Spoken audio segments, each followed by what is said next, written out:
गांव के उस सूने कोने में जहां हर दिन सूरज तो उगता था पर सपने डूब जाते थे, वहीं का एक लड़का था रमेश। न चमचमाते कपड़े, न स्कूल की यूनिफॉर्म और ना ही वो किताबें जिनमें दुनिया का राज छिपा हो। लेकिन रमेश के पास कुछ ऐसा था जो दूसरों के पास नहीं था, असली जोश और दिल में बड़ा सपना। रमेश का सपना कोई छोटा मोटा नहीं था। उसने अपने पिता को कर्ज में डूबते देखा था। उसने अपनी माँ के हाथों में पड़े छालों को महसूस किया और इसी दर्द ने उसे एक फैसला लेने पर मजबूर कर दिया। मैं कुछ ऐसा करूँगा कि मेरा परिवार का दर्द इतिहास बन जाए। रमेश ने शुरू किया अपने सपने को जिंदा रखने की लड़ाई।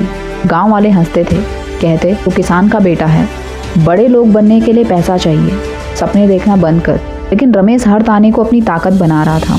उसने ठान लिया, अगर दुनिया मुझे रोक रही है तो इसका मतलब मैं सही रास्ते पर हूँ। एक रात की बात है, रमेश के घर की लालटेन बुझ गई। उसके पास पढ़ने के लिए उजाला नहीं था, लेकिन क्या ये उसकी मेहनत को रोक पाया? नहीं। वो चांदनी रात में खेत के किनारे बैठा, जहाँ उसने अपने सपने के हर पन्ने को चांद की रोशनी में पढ़ा।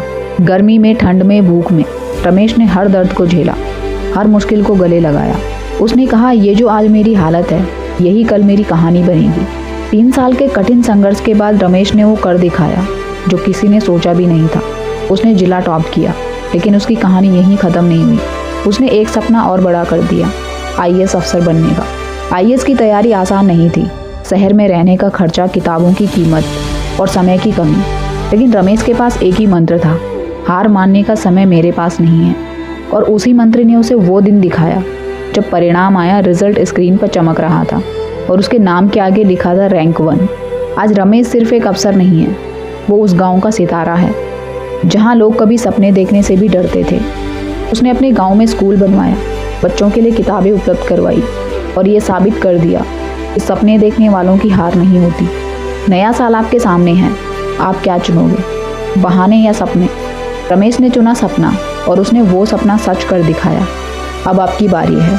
इस कहानी को दिल में रखिए और नए साल की शुरुआत उस जोश के साथ कीजिए जो आपको आपकी मंजिल तक पहुंचाए।